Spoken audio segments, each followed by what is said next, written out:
গোলামি না আজাদি, আমেরিকার পাচাটি। বাংলাদেশে একটি স্বাধীন রাষ্ট্র। 1971 সালে 9 মাস রক্তক্ষয়ী যুদ্ধ করে মহান মুক্তিযুদ্ধের মাধ্যমে এই বাংলাদেশ স্বাধীন হয়েছে। সেই স্বাধীন রাষ্ট্রে আমরা দেখছি দিন দিনই বিভিন্ন রাষ্ট্রের তারা দোসর হিসেবে কাজ করছে, বিভিন্ন রাষ্ট্রের এজেন্ট হিসেবে কাজ করছে। আমরা কিছুদিন আগে দেখতে পাচ্ছি বাংলাদেশের দুজন ক্ষমতাশীল ব্যক্তি, দুই স্পিকার, একজন এই বাংলাদেশের যে গণহত্যাকারী দেশ সেই আমেরিকা, সেই আমেরিকার স্বাধীনতা দিবস মহান জাতীয় সংসদের দক্ষিণ প্লাজায় তারা উদযাপন করে। আবার সেখানে সরকারি দল, বিরোধী দল, সকল দলের নেতৃবৃন্দ উপস্থিত থাকে। তারা আমেরিকাকে বন্ধু রাষ্ট্র হিসাবে, পরীক্ষিত বন্ধু রাষ্ট্র হিসাবে ঘোষণা করে। আবার অপর দিকে দেখা যায় এই বাংলাদেশের মহান জাতীয় সংসদের স্পিকার, তিনি সেই ইরানের সর্বোচ্চ নেতা খামেনির জানাজায় অংশগ্রহণ করে। অথচ সেই ইরানের গণহত্যাকারী দেশই ছিল আমেরিকা। তাহলে তারা ব্যাঙের ইতেও চুমা দেয়, আবার সাপের মাথায় চুমা দেয়, দুদিকেই তারা পা রেখে চলে। এই হলো আমাদের স্বাধীন সোনার বাংলাদেশ। আসলে দিন দিনই আমরা দেখতে পাচ্ছি যে বাংলাদেশ বিদেশিদের হাতে চলে যাচ্ছে।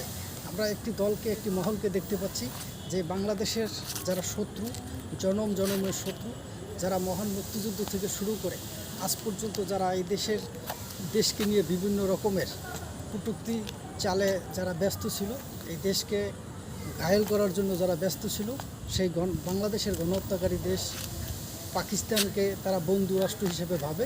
সেই বাংলাদেশের গণহত্যাকারী দেশ সেই আমেরিকাকে তারা পরীক্ষিত বন্ধু ভাবে। এই কি বাংলাদেশ? এটাই কি ছিল 1971 সালে মহান মুক্তিযুদ্ধে 9 মাস রক্তক্ষয়ী যুদ্ধে 30 লক্ষ শহীদের বিনিময়ে? এটাই কি ছিল চাওয়া? এটাই কি ছিল পাওয়া? আজকে এই দেশের মানুষ, এই দেশের জনগণ সবাই সন্দিহান, সবাই কৌতূহল এই বিষয় নিয়ে কি হতে চলছে, কি হতে যাচ্ছে। এদেশের সুশীল সমাজ, এদেশের বুদ্ধিজীবীরা আজ এই বিষয় নিয়ে খুব উদ্বিগ্ন। তারা বিভিন্ন টিভি, মিডিয়া, টকশোতে এই বিষয় নিয়ে আলোচনা করছে, আলোচনা চলছে, এবং তারা সবাই উদ্বিগ্ন হয়ে রয়েছে যে কি হবে আগামীর দেশে, কি হবে আগামীর বাংলাদেশে। আমরা কিছুদিন আগে বিগত এক সরকারকে দেখেছি, তারা যেভাবে আমেরিকার কাছে এই দেশকে বিক্রি করে দিয়েছিল।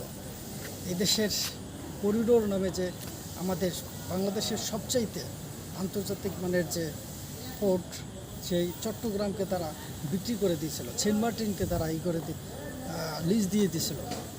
সেই আলোচনার সমালোচনার মাধ্যমে আজকে তা বাস্তবায়িত, রূপান্তরিত হয়েছে যখন মহান জাতীয় সংসদের একটি ভিআইপি স্থান, একটি মহান স্থান, সেই দক্ষিণ প্লাজায় তারা 250তম স্বাধীনতা দিবস উদযাপন করে ঢাকঢোল পিটিয়ে। এটি এই বাঙালির হৃদয়ে রক্তক্ষরণ হয়। আমরা এই ঘটনার তীব্র নিন্দা এবং প্রতিবাদ জানাই। জেগে ওঠো বাঙালি, এসেছে সময়, আবার ছিনিয়ে আনবো বিজয়। সুনাগরিকের পরিচয় দাও, সচেতন হয়ে দেশটা বাঁচাও, দেশটা বাঁচাও।